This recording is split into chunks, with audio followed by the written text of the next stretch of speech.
La 4G Batelma vous présente Ny Vavao. Arofinaritra miaraka amin'ny boky mazika ny Blue Line TV Manolotra anao ny fampalalam-bavao. safidy tsara indrindra. pour ton charme et ta distinction, pour la sécurité et la durabilité que tu offres. Je te choisis Tilcor. Tilcor, Manolotra anao ny fampalalam-bavao. différents colorés disponibles en magasin. Batimax, la qualité au meilleur prix.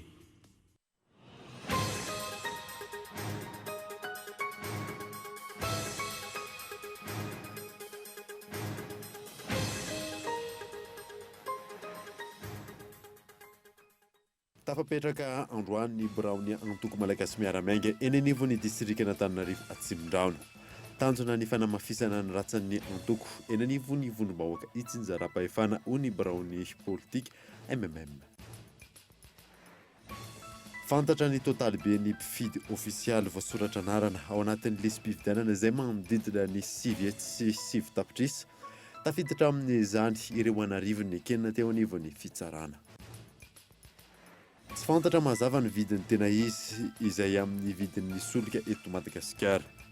Mihoatra amin'ny voalaza ho tokony ho vidiny no anjifanan'ny solika eny amin'ny mpanjara ankehitriny. Ny eo anivon'ny OMH anefa izay milaza fa mbola maherana 700 ariary nelanelany amin'ny vidiny tena izy.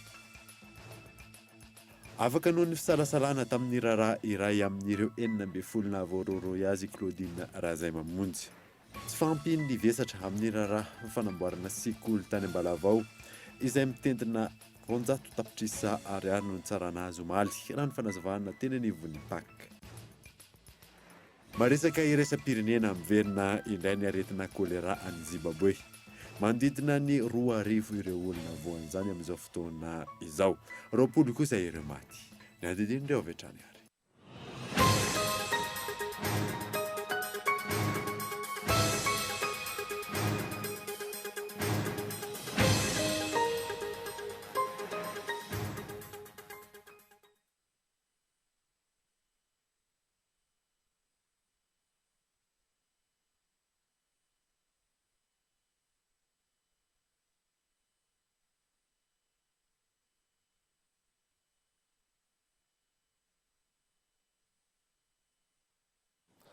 Miaraba tompoko kilasy tompoko afitonga sonda eto amin'ny fotoanany vaovao eto amin'ny Golo TV amin'ity alina ity. Tontolon'ny politika avy hatrany dia tafapetraka tamin'ity androany ity ny Braony antoko malagasy miaramainga eny anivon'ny distrika n'Antananarivo Atsimondrano. Tanjona ny fanamafisana ny ratsan'ny antoko eny anivon'ny vondrom-bahoaka itsinjaram-pahefana indrindra amin'izao fanomanana fifidianana izao ho ny birao politika ny MMM Ivrichard. Taorian'ny fananganana ny rantsany antoko malagasy miaramainga tany amin'ny distrika ny Soavinandriana. Tafapetraka androany ihany koa ny Braony antoko ho an'ny distrika n'Antananarivo Atsimondrano Atsimo sy ny Atsimondrano Avaratra. Araka ny fanazavana ny birao politika MMM, tanjona ny fanamafisana ny rantsany antoko eny anivon'ny vondrom-bahoaka itsinjaram-pahefana toy ny komuna sy ny fokontany, indrindra amin'ny fiomanana ny fifidianana atao eto amin'ny firenena raha ny fanazavana. Tanjona dia ray aloha anamafisana ny bazy MMM aty amin'ny commune rural rehetrarehetra aty amin'ny distrika n'Atsimondrano aty. Fa ny tanjona anankiray koa zany dia ny entina hiatrehana ny fifidianana rehetra manaraka izay ho avy eto. Fa ny zava-dehibe ao anatin'izany rehetra izany dia ny MMM fantatrareo fa izy no tena lohalaharana ny amin'ny tokony ampiarana ny fanapariam-pahefana tena izy na le décentralisation effective mba ahafahany sady zany tsy miandry hoe fanjakana ny manao an'izay fa ny aty amin'ny iainga avy aty amin'ny antoko politika dia efa tokony apetraka dia fanapariam-pahefana tena izy zay. Zava-dehibe ny fijoroan'ny rantsany antoko malagasy miaramainga eny anivon'ny distrika toy izao hoy ny filohan'ny Braony MMM ao amin'ny distrika n'Antananarivo Atsimondrano Atsimo. Isan'ny andraikitra goavana miandry ny birao ny fandrindrana ny paikady iomanana amin'ny fifidianana filoham-pirenena. Amin'izao fotoana izao izy dia tsy maintsy napetraka ho ara-dalàna tsara arak'ilay voalazany Andriamatoa Liva Rahason teo mba andrindrana ny tetika rehetra hiatrehana ny fifidianana zay rehetra mety fifidianana ho avy izy teo dia mba hipetraka manara-dalàna tsara zany ny antoko malagasy miaramiainga aty amin'ny faritra Tsimorano atsimo. Fa amin'ny ankapobeny dia efa teo ihany ireo, efa nisy ihany ireo fa dia napetraka arak'izay mampanara-dalàna arzay. Ankoatra ny fanamafisana ny rantsany antoko eny anivon'ny komuna sy ny distrika, nanamafy ny fahavononany anaraka ny fitsipika sy ny fifampifehezana ao anatin'ny antoko MMM ihany koa ireo filoha roa voafidy tao anatin'ny distrika n'Antananarivo Atsimondrano raha ny fanazavana. Ny paikady angamba aloha hatreto ny MMM manana ny maha-izy azy ary izay koa tsy afaka hisaraka ny any amin'ny FIB nasionaly. Tena koa matoa nanao an'ilay izy dia vonina na tsara indrindrindrindra amin'ilay fitiavana an'ilay MMM le amin'ny ao anatin'ny FIB mahafinaritra indrindrindrindra le mpikambana indrindrindrindra dia matoa ado andriany anarivelo amin'ny izay drafitra entiny manainga an'ity firenena ity dia vonina ny tena hitondra anazy, hitondra andreo Atsimondrano ireo. Voasolo tena nandritra ny fananganana ny birao ny MMM tao anivon'ny distrika Androany avokoa ireo komuna misa 920 ao anatin'ny distrika n'Antananarivo Atsimondrano. Afaka ny asa avy hatrany ary indray ny andraikiny ao anatin'ny komita manohana ny Andry Rajoelina amin'ny fifidianana toy ny IRD, na ny sika rehetra distrika, ny IRK, na ny sika rehetra komuna sy ny IRF, na ny sika rehetra fokontany ny birao raha ny fanazavana. Fantatra ny totalbe ny mpifidy ofisialy voasoratra anarana ao anatin'ny lisam-pifidianana izay manodidina ny 7 sy 7 tapitrisa tafiditra amin'izany ireo anarivony izay ny eken'ny teo anivon'ny fitsarana. Ampioana rakotarsa. Intelona sy mpanavaozana ny lisam-pifidianana filoham-pirenena nanomboka ny taona 2024. Lisitra izay niainga avy tamin'ny fifidianana filoham-pirenena tamin'ny taona 2024. Betsaka ireo fanatsarana sy fanavaozana natao ka nahafana namoaka totanisa ofisialy izay mitotaly 7,973 alina sy 7 tapitrisa hoy ny fanazavana nomeny avy ao amin'ny CENI. Amin'izao fotoana izao zany dia efa miverina eny anivon'ny fokontany ny lisam-pifidianana izay io lisam-pifidianana eny amin'ny fokontany amin'izao fotoana izao io dia mitovy tsy misy valaka amin'ny lisitra ho ampiasaintsika amin'ny fifidianana filohan'ny repoblika izay ho atao amin'ny 17 volana novambra ho avy izao io. Ka ny fijeren'ny mpifidy rehetra n'io mialoha n'io lisam-pifidianana io zany dia hanampy azy aloha hoe ao anatin'ny lisitra izy. Faharoa manarakaraka izay mba ahafahany mijery mialoha ihany koa ny toerana misy ny birao fantatsaham-bato izay anefany an'izay adidin'izay. Ny farany dia tsara ny mampatsiahy an'ireo atotanisa rehetra, tsara ho fantatra mikasika ny mpifidy eto Madagasikara mba hialana amin'ny tsao etsy sy eroa ilazana fa nabotsina ny isan'ny mpifidy. Taorian'ny 12 aprily 2024, ny totaly 17,704 alina sy 7 tapitrisa ny isan'ny mpifidy voasoratra anarana. Nisy indray avy teo ny fanavaozana ny lisitra nanomboka ny volana Desambra hatramin'ny 1 Janoary, ka ny farana vonjy maika tamin'ny isa 7,709 alina sy 7 tapitrisa izany. Ny aprily 2024 niakatra ho 7,707 sy 7 tapitrisa. Ny faraka 10 Mey 2024 nivoaka nanankery ny lalàna Fehizoro laharana 2024 tsipoka aotraotra 8 izay nanamafy ny fepetraka ampobeny momba ny fifidianana izay nitondra fanovana ny fitantanana ny registre électoral. Ny andinin'ny faharoa amby efapolo amin'izany no manamafy ny mamanankery ny fikatoanany lisitra tamin'ny 15 Mey lasa teo. Mbola nisy anefa ireo mpifidy adino izay natratra 7,704 sy 7,004 alina ka natonga ny fiakarany antotanisa indray ho hatrany ny fanazavana. Kanefa na zany aza eo amin'io andininy io ihany dia manome fahafahana ho an'ny filohan'ny fitsaranam-baratonga voalohany na ataontsika hoe président du tribunal de première instance zany amoaka didy anoratana ao anaty lisitra ireo mpifidy adino na ny ataontsika hoe omi izay manao fitarainana eo anatrehan'ny fitsarana. Ny andinin'ny 17 amin'ny lalàna Fehizoro io ihany dia manome fahamaritana mazava ny atao hoe inona moa ny atao hoe mpifidy adino na omi. Voalaza ao anatin'io andinin'ny 17 io fa ny olom-pirenena nahavita amin'ny fombafomba fisoratana anarana ao anatin'ny lisitra kanefa no ny antony fahadisonara materialy, ataontsika hoe erreur matérielle zany fotsiny ihany dia tsy ao anatin'ilay lisitra izy. Zay ny atao hoe mpifidy adino. Ny CENI no nangataka ny fiara-miasa amin'ny OIF ho hiatrana izy ireo rehefa nanontany mpanao gazety ny antony tokony hitsabany ity vondrona ity amin'ny rahatokantranony malagasy, tranga izay tsy fahita loatra any amin'ny firenenkafa. Raha tsy haivina, Misa 2,27 ny biro fandatsaham-bato anatanterana ny fifidianana filoham-pirenena malagasy. Mpifidy tsy mihoatra amin'ny 700 isaky ny biro fandatsaham-bato iray. Totosa io maraina io ny famindram-pahefana teo amin'ny filoham-pirenena teo aloha Rajaonary Mapianina sy ny filoham-pirenena mpisolo toerana Rivo Rakotovao teny amin'ny lapany Aviloha. Famindram-pahefana izay mampametitra mpanontaniana ny besin'ny maro ny antom-pisiny Rarsona Yamatra. Fanindroany teo amin'ny tantaran'ny firenena no nisy izany filoham-pirenena misolo toerana izany. Ny voalohany dia taorian'ny fampiaton'ny HCC tamin'izany fotoana ny filoham-pirenena Amperinasa Zafy Albert ka ny praiminisitra tamin'izany fotoana izany Ratsirahonana Norbert Lala no nisolo toerana ny filoham-pirenena ka tonga filoham-panjakana. Ny faharoa dia ny filoha teo aloha Rajaonary Mampianina Hery izay voatery tsy maintsy mametra-pialana amin'ny mbola ny rotsahany ho kandida filoham-pirenena. Raha tsy aivina dia tsy nisy ny fifamindram-pahefana tamin'ny taona 1997 teo amin'ny filoha nahaton'ny HCC Zafy Albert sy ny filoham-panjakana Ratsirahonana Norbert Lala. Fa ity famindram-pahefana notosaina io maraina io ity izay tsy teren'ny lalana tokony atao akory dia isan'ny sambany manerana izao tontolo izao. Famindram-pahefana amin'ny mpisolo toerana atao inona? Fifamindram-pahefana izay mahatonga fanontaniana maro amin'ny mpanara-baovao toy ny hoe fomba iray hoentina andikana ny lalana velona indray ve ka ilazana ny aoriana fa efa nafindran'ny filoham-pirenena teo aloha tamin'ny filoham-pirenena mpisolo toerana ny fahefana ka tsy hisy dikany ny hevitra fahafito HCC/AV tamin'ny fahafito septambra lasa teo izay mametra ny fahefan'ny filoham-pirenena mpisolo toerana na ny filoham-panjakana. Mandray bahiny sampana fampalalam-baovao amin'ity alina ity dia i pasteur Rakotiniana Lova izany izay mpikambana amin'ny birao nasional ny GFFM izay manohana ny pasteur Mayol amin'ny fifidianana filoham-pirenena ho avy io izay laharana fa 470 izy.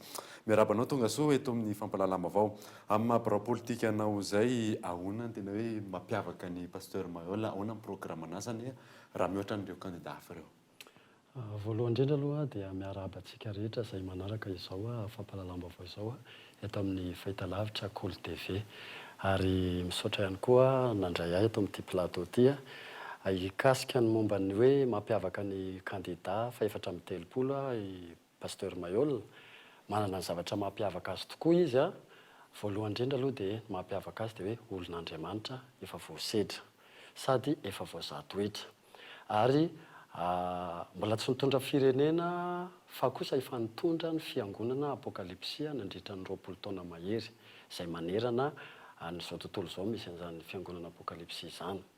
Ka ny fahaizany mitondra an'izany fiangonana izany dia fahafantarana sady fa izay no mahizy azy satria izay fitarany manerana n'izao tontolo izao izay dia milaza fa miavaka amin'ny rehetrarehetra izy amin'ny fomba fitondrana any fiangonana.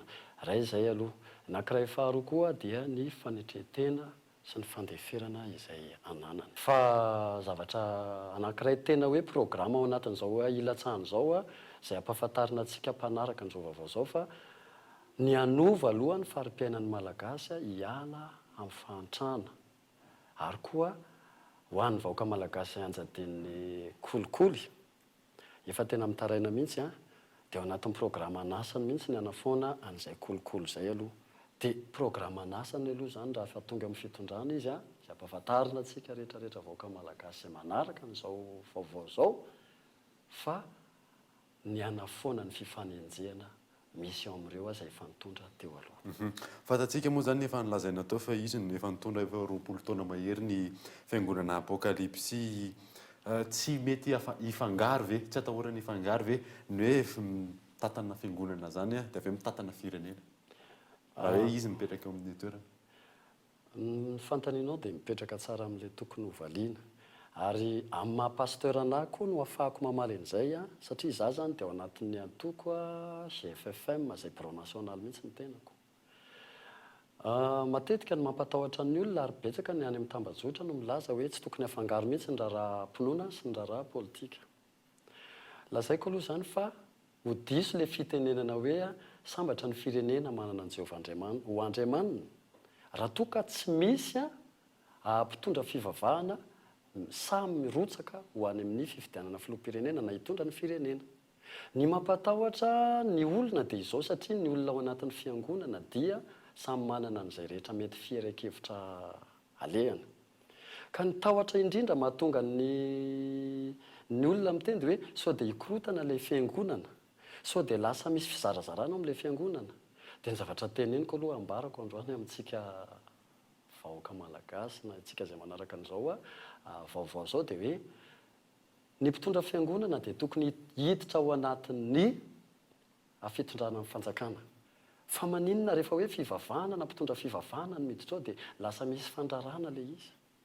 Ka rehefa tsy avela hiditra ao raha mpitondra fivavahana dia avela hiditra ao ve izany ny devoly?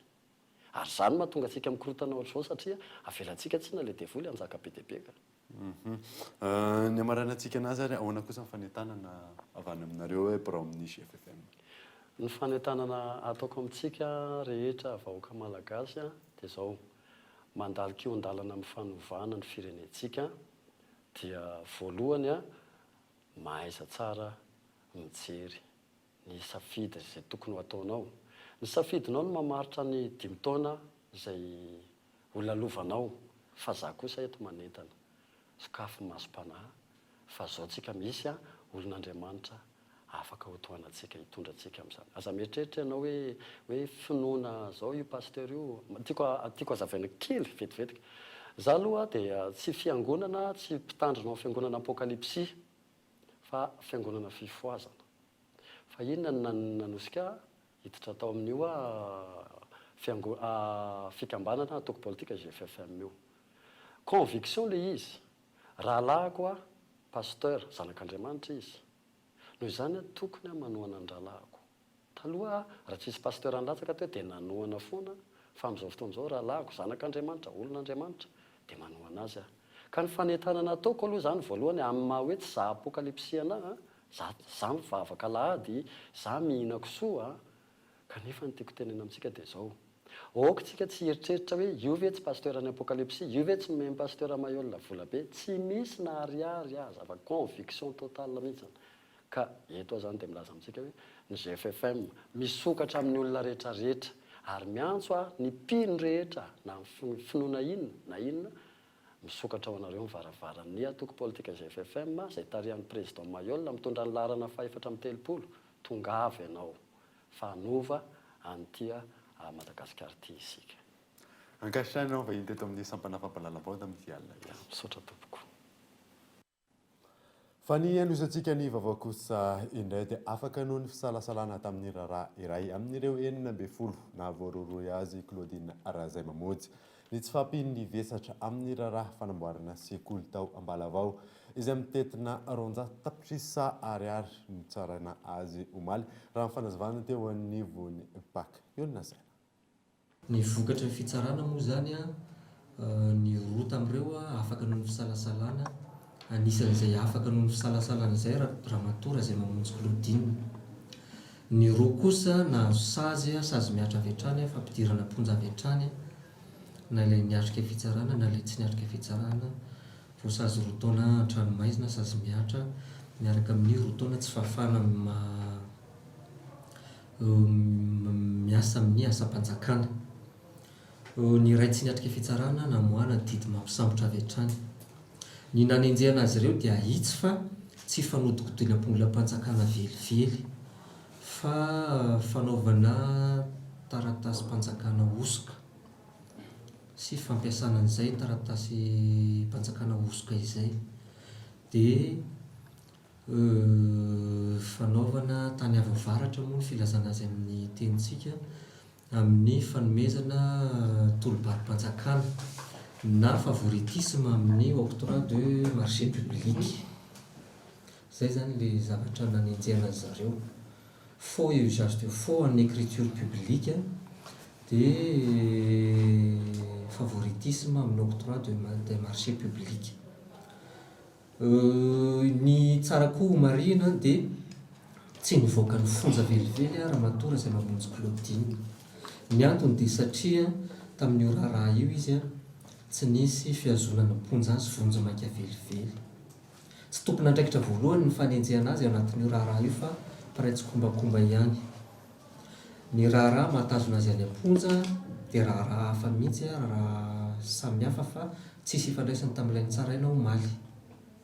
Ny tiana ho lazaina dia mbola any amin'ny fonja izy miandry fotoam-pitsarana manaraka mbola any amin'ny fonja izy miandry ny famotorana amin'ireo dosie hafa mbola miandry azy aty aminay. Mbola miandry ihany koa izy satria misy taratasy ihany koa anenjehana azy, tota taratasy anenjehana azy ihany koa maromaro izay mbola tsy natolotra ny fitsarana mihitsy fa mbola ny anatin'ny famotorana eo anivon'ny mpanao famotorana, izany hoe Bianco moa zany. Araka izany, nanatanteraka valandresaka ho an'ny mpanao gazety io arivo iny teo anivon'ny PAC na ny pôle anti-corruption momba ny raharaha na voasaringotra ny mpandrarara izay mamonjy Claudine. Nanaitra ny mpanara-baovao hatry ny omaly ny fahitana tamin'ny Hainao Manjery fa nivoaka indray ny raharaha izay mamonjy Claudine rehefa tsy nandrenesam-baovao tato anatin'ny volana vitsy. Isan'ny fanontaniana an-tsain'ny mpanara-baovao maro ny amin'ny hoe fifandrifian-javatra sa inina natao. Andro vitsy taorian'ny fametram-pialan'ny filoham-pirenena teo aloha Rajonary Mampianina Hery no ahafahan'ny fitsarana tamin'ny raharaha fanamboarana sekoly tany Ambalavao izay mitetina 400 tapitrisa ariary ny mpanolontsaina manokana ny filoha teo aloha raha izay mamonjy Claudine. Tsy ampy ny pirofo hitanana azy antony didy manafaka azy noho ny fisalasalana raha ny fanazavana niaraka tamin'ny olona efatra hafa. Izay no didina voaka ny fitsarana manokana momba ny ady amin'ny kolokolo na ny PAC. Na eo aza izany, mbola any am-ponja ity mpandraraha ity. Fanontaniana mipetraka an-tsain'ny mpanara-baovao ihany koa ny hoe nisy indray ve nitsindry na ny teny midina tamin'ity raharaha ity. Miankina amin'ilay mpitsara, na andray izany na tsy, hoy Clément John, filoha lefitry ny sendika ny mpitsara eto Madagasikara. Ny fahaleovantenan'ny fitsarana mipetraka eny. Fa na izany na tsy izany ny fahaleovantenan'ny fitsarana miankina amin'ilay olona mitsara io. Iandray baiko ve izy sa tsy andray baiko fa ny fahitanay azy zany matoa izy ny hoe afaka noho ny fisalasalana zay raha ny famakinan'ny gazety zao nijerena dia hoe tsy ampy ny pirofo nitazonana azy ary mbola voatazona any am-ponja izy noho ny zavatra hafa no anenjehana azy. Zay zany ny antony nahatonga azy hoe afaka izy amin'ny zavatra anankiray araka ny lazainareo hoe 7 moa izy dia miandry indray ny tohony le afera hafa manaraka atsika. Ny olona amin'iny zany samby maka ny interprétation manandrefy azy. Iny zany raha mandeha amin'ny fitsarana any mandeha foana iny fa efa taty aorinany fametram-pialan'ny président de république le izy niseho zay ny date d'audience dia zay ny zany nivoahany fa tsy hoe tsy azo interprétena politika be manahona zany. Raha tsy ivona, heritaona sy tapany taoriny nitazonana an'ity mpandraraha ity am-ponja, raharaha iray no voatsara ary nezany ireo olona akaiky azy naparitaka tamin'ny fampitam-baovao isan-karazany.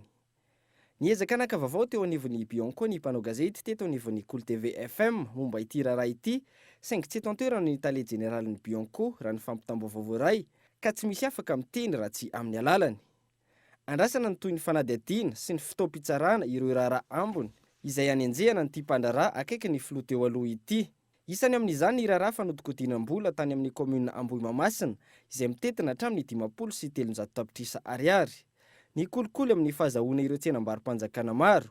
Ny fanodikodiana vola mitetina 500 tapitrisa ariary tamin'ny fanavaozana ny tranon'ny postra tany Antanety-be.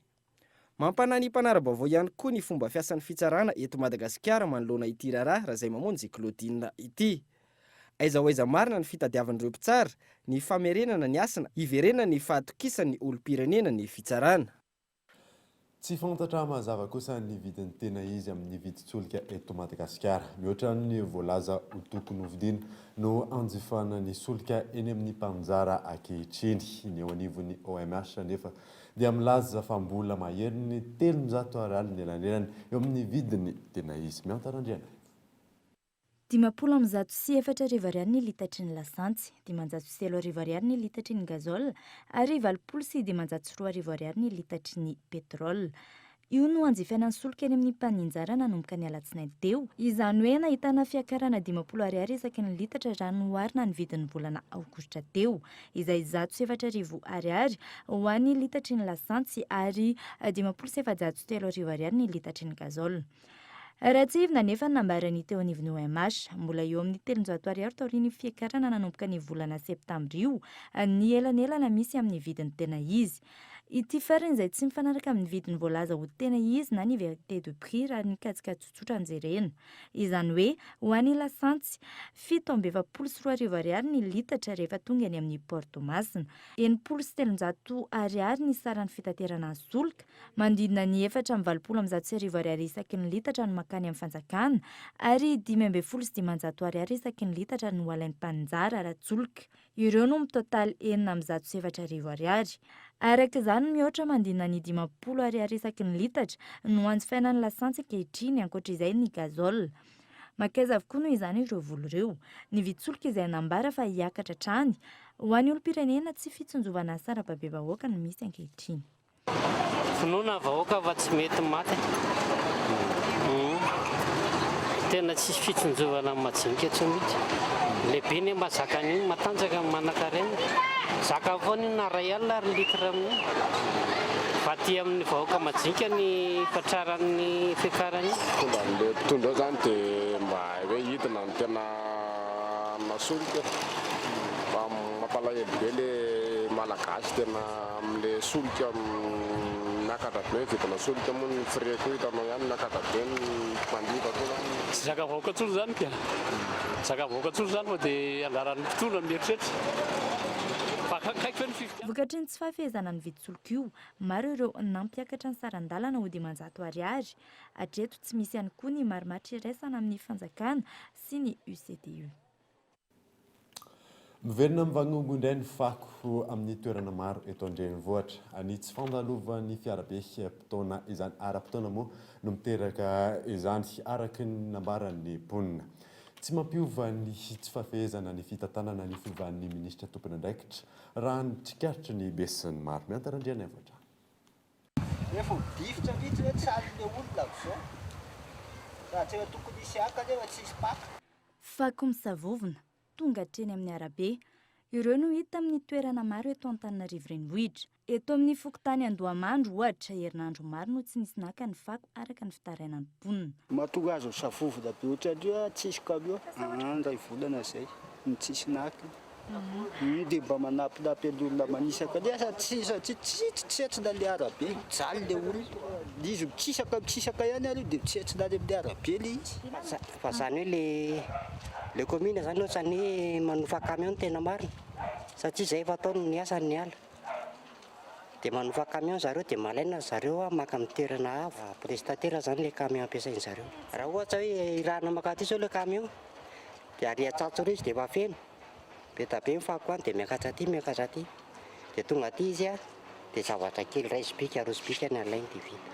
Io zany tonga dia vitanao hoe lalitra be daholo ny trano manodidina. Efa mahazatra ny mponina ary mateti-pitranga raha ny nambaran'izy ireo ny tsy fahatongavan'ny fiara lehibe ny Samba mandroaka ny fako tetỳ an-toerana.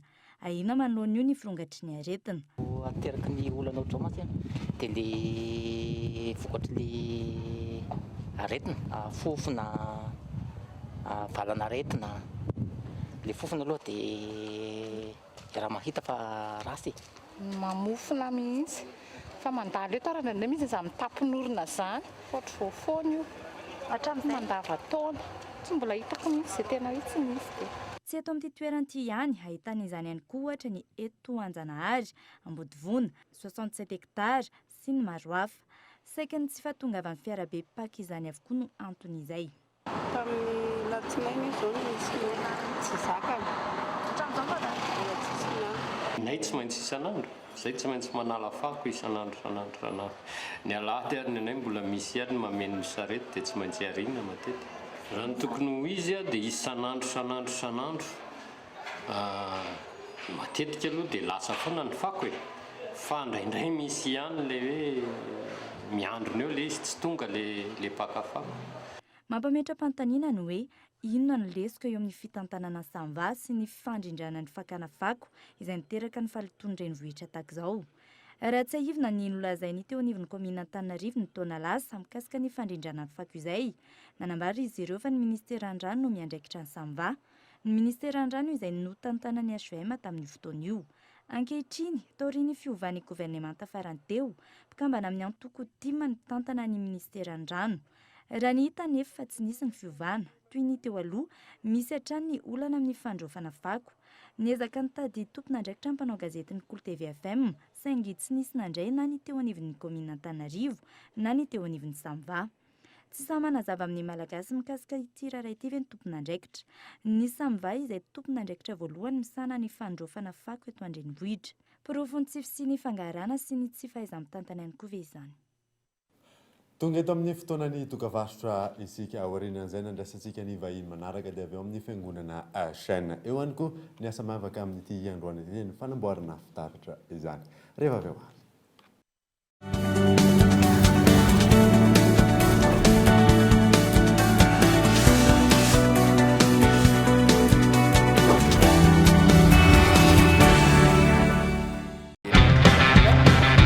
Oui, appel vers tous les opérateurs.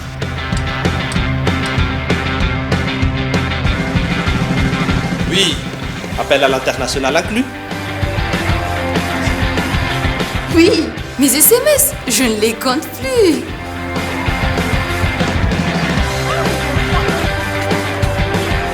Et oui, l'Internet à la vitesse 4G. 0,5 arrière par seconde vers FAF et Club First. 1 arrière vers Telma et 3 arrière vers les autres opérateurs. Vous aussi, soyez First. À partir de 10 000 arrières, First Premium. Et découvrez toute la gamme First sur www.telma.mg ou rendez-vous en Telma Shop. Telma, ça feed que numéro 1 Malagasy. Briquet Bic. Comptez sur Bic. 3000 allumettes équivalent à 2 briquets sans marque ou à un seul briquet Bic Maxi. Briquet Bic. Comptez sur Bic. Faites le calcul. 3000 allumettes équivalent à 2 briquets sans marque ou à un seul briquet Bic Maxi. Pour ton charme et ta distinction, pour la sécurité et la durabilité que tu offres, je te choisis Tilcor. Retrouvez la tuile en acier traité revêtue de pierres naturelles de Tilcor. Résistant au climat tropical, au vent violent pour une garantie anti-corrosion de 25 ans. Tilcor, un véritable atout esthétique pour votre habitat. Différents coloris disponibles en magasin. Batimax, la qualité au meilleur prix.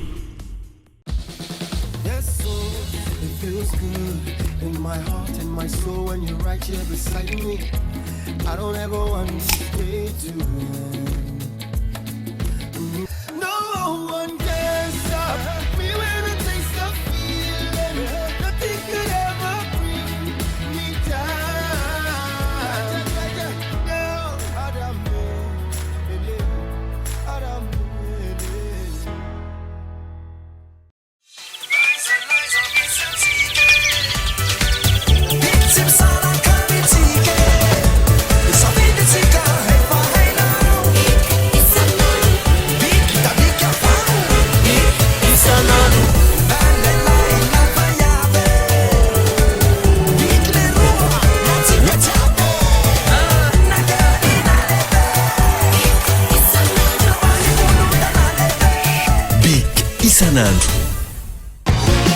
Arofinaritra miaraka amin'ny boky mazika ny Blue Line TV, ny foot, film, série, dessin animé, ny vaovao maneran-tany, télé-réalité. Araraotra fa amin'izao fotoan'izao dia 0 ariary ny décodeur raha maka boky mazika mandritra ny 3 volana ianao. Ary rehefa mampiditra fahana mialoha dia mahazo bonus 7 andro be izao ahafahanao mijery ireo chaîne rehetra. Blue Line TV, safidy tsara indrindra. Ny rivotra madio, rano mamelombelona, tany manan-karena, ary asa nokaliana ampitiavana. Satria voamarina fa manaja ireo fenitra iraisam-pirenena amin'ny resaka fiahinan-tsakafo ny sokolay dia azo antoka fa ny tsara indrindra amin'ny vokatra vita avy amin'ny ronono no atolony anao na amin'ny tsiro na amin'ny otrikaina entiny. Sokolay, ny tsiro tena izy.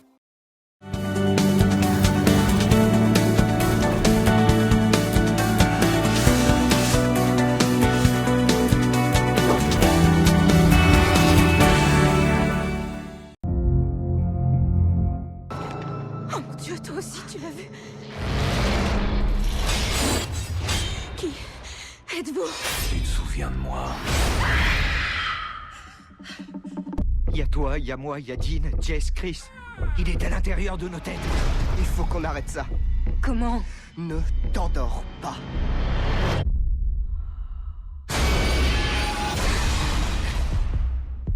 J'ai pas dormi depuis 3 jours. On n'a pas assez de temps. Au bout de 70 heures, l'insomniaque passera par des stades de micro-sommeil. Ce qui veut dire que tu rêves, mais tu le sais pas. Même si t'es réveillé.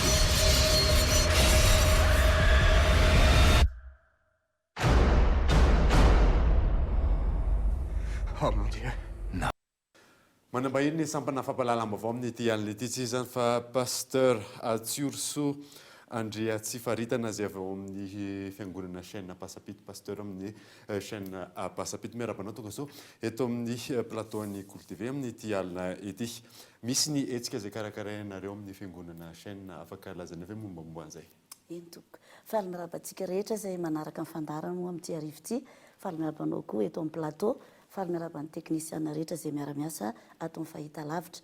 Eny manana fotoan-dehibe miavaka tokoa izay fiangonana chaîne amin'ity 15 volana septambra sy ny 19 zany hoe amin'ny sabotsy zao sy alahady tontolon'andro moa zany izy io. Izay hetsika izay fanao ny fiangonana isan-taona. Isan-taona moa fiangonana dia manao an'izay hetsika izay hoe 7 alahady. Fa ao anatin'izay dia miova foana ny lohahevitra izay arakaraka omen'Andriamanitra amin'ny mpanompon'Andriamanitra.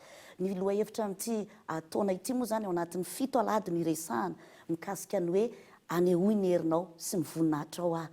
Ao anatin'izay dia tena anisan'izay zava-dehibe zany atao hoe herin'Andriamanitra zany satria maro ny olona nefa tsy mino herin'Andriamanitra, tsy mino fagagana intsony amin'izao satria zatra miaina lojika, zatra miaina amin'ny zavatra naturel.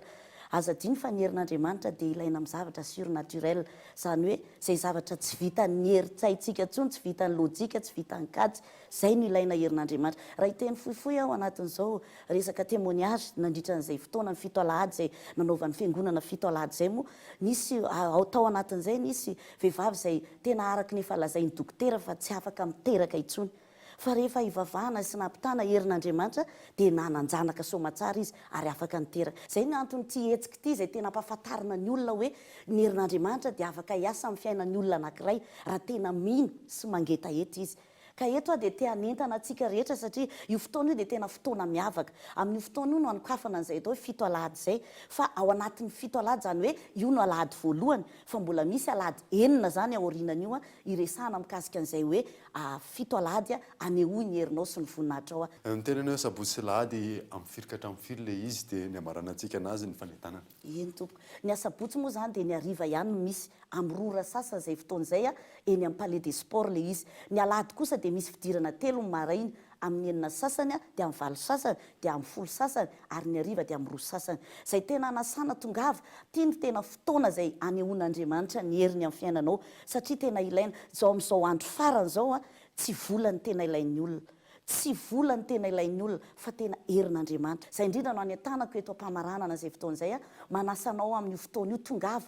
Tena aza atao izay antony tsy hahafahanao tonga amin'io fotoana io fa tena amboary ny programa asabotsy amin'ny 2 sasany ilay fotoana, ny alahady moa fidirana 3 efa niteneniko anao teo dia ny alahady hariva. Ety ihany koa dia anentana ihany koa satria ny fiangonana chaîne dia efa misy miparitaka manerana Madagasikara hatrany ampitan-dranomasina moa zany. Eto Antananarivo dia efa misy fiangonana 5 izay azonao antonona. Misy anay moa zany dia ny amin'ny fiangonana chaîne Pasapito amin'io alahady zany hoe lahady faharoa zany amin'ny 17 volana septambra ianao zany raha toka eny akaiky ny fahafaritra Pasapito iny mahazo sy ny karazany iny akadin-dramamy sy akerana dia eny ny fotoana amin'ny alahady 17 volana septambra misy fidirana 2 ihany koa eny maraina amin'ny 7 sasany sy amin'ny 10 dia amin'ny 2 sasany miracle spécial. Ny tena marana antsika anazy zany dia misy hetsika izay nikarakarainareo androany dia be amin'ny fampahafantarana mahakasika izay hetsika izay ndao arahantsika izay. Ho fampahafantarana ny hetsika amin'ny sabotsy 15 septambra sy ny alahady 19 septambra ho avy izao ao amin'ny palais des sports Mahamasina izay ho karakarain'ny église évangélique chaîne dia nanao rodobe ny mpiara-mivavaka ny fiangonana androany. Aneo ny herinao sy ny voninahitrao aho, io no lohahevitra ao anatin'izany.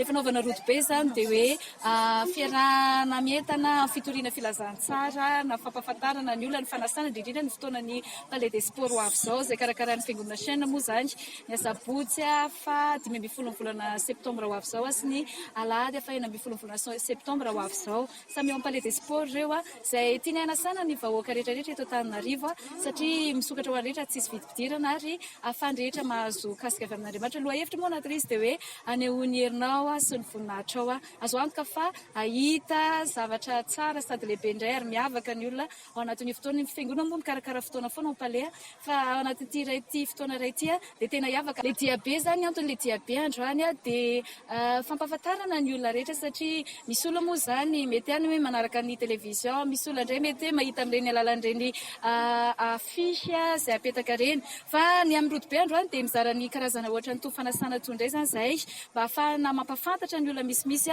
no hoe misy an'ity hetsika karakarain'ity dia anasana ny olona sy ampahafantarana ny olona rehetra tsakanavaka. Anasaina ny vahoaka rehetra eto Antananarivo renivohitra ny hetsika raha ny fanazavana trany ary mariana ihany koa fa tsy misy ny vidim-pidirana.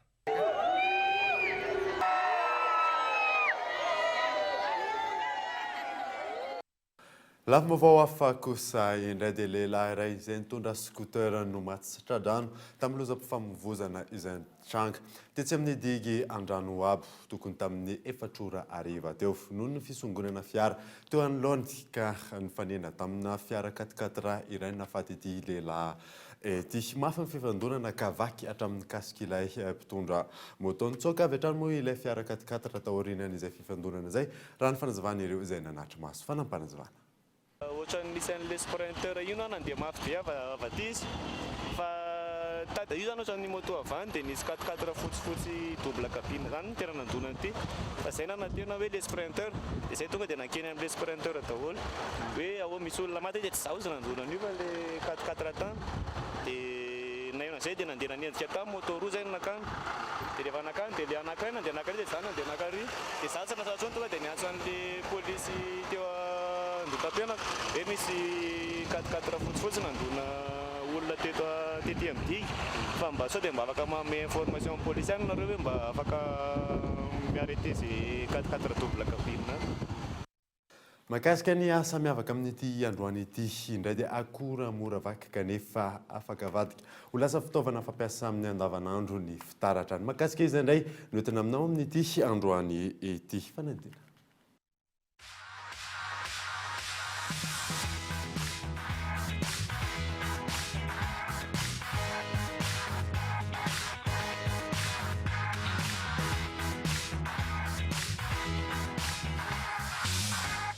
Fitaratra dia nataony hitarafana sy nijerena endrika sy bika ihany fotsiny hatr'izay.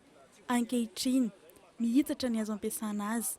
Naranty fitaratra avokoa ny trano fonenana amin'izao fotoana. Nihitatra arak'izay ny karokaroka ho an'ny hafa ka tsy voatery any anatin'ireny tranombarotra lehibe ireny na mila mampiasa masinina avolenta vao afaka hikirakira fitaratra. Izy no Gérard manazava ny antony nahatonga azy ho mpikirakira fitaratra. Ity azo ity zany le mitady asa amin'izao sarotra. Ity zany lovana petsaka ny ray aman-dreny dia teto zany ohatrany hoe nametrahanay dia ohatrany hoe ohatrany hoe don zany le izy nafindra raha aminay. Misy ireo fitaovana izay fampiasa eo amin'izany fikirakirana fitaratra izany toy ny fantsika, ny hazo, ny rolety hanapahana ny fitaratra, ny lakaoly hanambarana ny fitaratra. Ireo rehetra ireo anefa tsy maintsy arahana fikaliana sy fifantohana avokoa. Toy ny asa rehetra ihany ny fikirakirana ny fitaratra ka tsy tapaka olana eny anelanelan'ny fanatanterahana azy. Olana amin'ny asa tanana zany ny tena izy koa paritaka loatra ny sinoa dia mamono le asa tanana malagasy. Zay le izy. Hoe amin'ny lafinina zay? Amin'ny lafiny fanjarana zany. Io zany ny tena marina zany rehefa mitobaka le sinoa dia mamono. Ano any amin'ny 3 alina ariary isan'andro ny vola miditra ho an'ny Gérard rehefa tena tsara ny tsena. Arakaraka ny asa hatao indray kosa ny vola izay halohan'ny mpanjifa tonga eto aminy. Misy ary ny teny atsipy ho an'ny olona eo amin'ny tontolon'ny asa avy aminy. Fanentanana ho an'ny olona mpanao asa tanana dia ajaho tsara ny asa fa io ihany ny lalana dia dina amin'ny anohanana. zay le izy. Zavatra maro no vitan'ny Gérard amin'ny fitaratra toy ny rétroviseur amin'ny fiara, mahavita fitoerana entana, varavarana ary vitrine fivarotana ihany koa izy. Tsy misy tokoa ny asa ratsy sy tsara fa ny fanajana azy no tena miteraka fahombiazana ho an'ny tsirairay.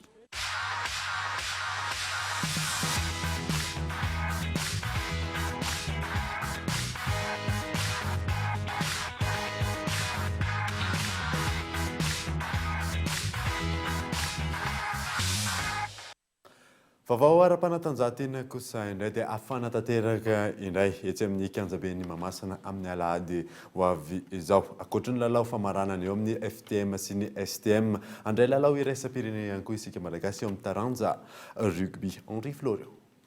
Afana tanteraka indray ny etsy amin'ny kianjaben'ny Mahamasina ny alahady ho avy izao. Lalao roa lehibe no tanterana eo amin'ny tontolo ny taranja rugby.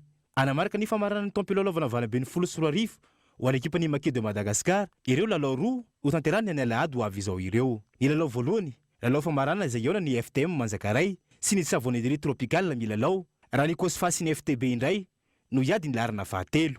Ankoatra izay, handray lalao iraisam-pirenena ihany koa isika malagasy amin'ny fotoana io. Ifantona amin'izany ny Maquis de Madagascar sy ny Université Oxford avy any Angleterre. Ekipa mitovy lenta amin'ny Pro 2 na ny Semi-Pro izay isan'ireo kluba matanjaka avy any Angleterre, ireo ty fanandrina amintsika ireto. Amin'ny alakamisy ho avy izao no tonga eto amintsika ireto ekipa ireto. Ity lalao ity izay tafiditra ao anatin'ny Get Into Rugby Club. Mbola isy ny lalao miverina amin'ny rotonto amin'ny 7 ny volana Oktobra ho avy izao. Maresaka iraisam-pirenena dia miverina indray ny aretina kolera any Zimbabwe. Manditina ny 2 ireo olona voan'izany amin'izao fotoana izao. 20 kosa ireo maty vokatra izay aretina izay fanadina amin'ny France 24. Any Zimbabwe eo ivelan'ny toeram-pitsaboana no andraisan'ireo marary ny kolera ambony ny salanisa amin'ireo olona voan'ny kolera any Harare. Mandina 20 ireo olona efa maty hatreto. Nilatsaka ihany koa ny didy amin'ny état d'urgence any an-toerana. Raha ny fanazavan'ireo tompona andraikitra eo anivon'ny ministera ny fahasalamana efa fantatra ny aviany izay fiparitahana aretina izay. Raha nambara ny ministry ny fahasalamana Zimbabweana nanomboka niparitaka ny aretina kolera taorian'ny fanadiovan'ireo lakan-drano any an-toerana. Laza ihany koa ity farany fa tsy nisorana tamin'ny fotoana tokony nisorana azy ireo fako kasaika ny vangongo eraky ny tanàna. Entina manakana ny fiparitahana izany indrindra mitsahatra mandritry ny fotoana joafetra ny fivarotana hena sy trondro any an-toerana. Eo ihany koa ny fanapahana ny rano. Fanapa-kevitra izay vao maika ampitombo ny vokatry ny fiparitahan'ny aretina kolera raha nambaran'ireo mponina indrindra ny mikasika ny rano. Raha tsy ahivana, otrikaretina hita any anatin'ny rano maloto sy sakafo no antony voalohany mahatonga ny kolera. Miverina matetika any Zimbabwe ny kolera ny taona 2024 no nahitana izany farany tany an-toerana izao miverina izao indray. Taona 2024 manodidina ny 4,000 ireo olona maty ny kolera tany Zimbabwe. Dia izay mamarana ny vaovao ankasitrana ny safidin'ny Kolo TV tamin'ity alina ity. Mandrosoasina daholo tompoko.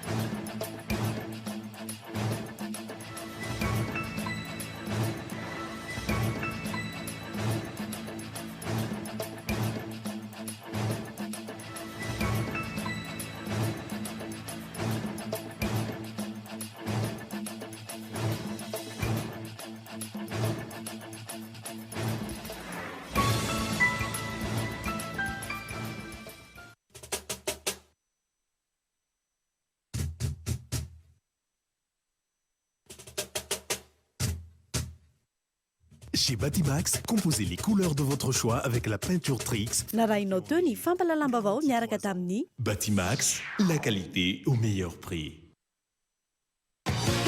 Arofinaritra miaraka amin'ny boky magique an'ny Blue Line TV. Narainao teo ny fampalalambavao miaraka tamin'ny tsara indrindra.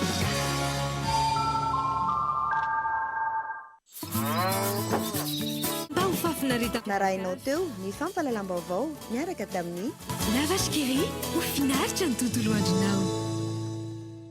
La 4G by Telma vous a présenté Ni Vavao.